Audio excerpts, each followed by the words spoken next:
আমরা বাজার থেকে চলে আসি। এই যে এখানে মাংস বাছা হচ্ছে, ঝুমাদি মাংস বাছতেছে। ঝুমাদি কিসের মাংস? খাসি মাংস ঝুমাদি।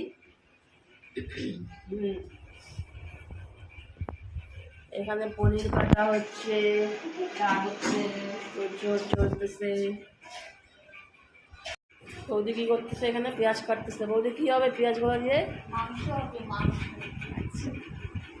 মাংস হবে। আর কি হবে?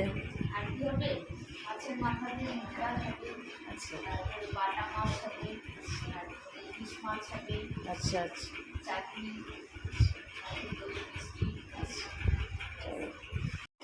কি রান্না হচ্ছে এখন? মাছের মাথা দিয়ে ডাল হবে। আচ্ছা। মাছের কালিয়া হবে। মাংস হবে। পাবদা মাছ পাতুরি হবে। আচ্ছা। চাটনি হচ্ছে। হ্যাঁ, ডাল হলো এখন। হ্যাঁ, ডাল। পাবদা মাছ পাতুরি। তারপরে ইলিশটা হবে না?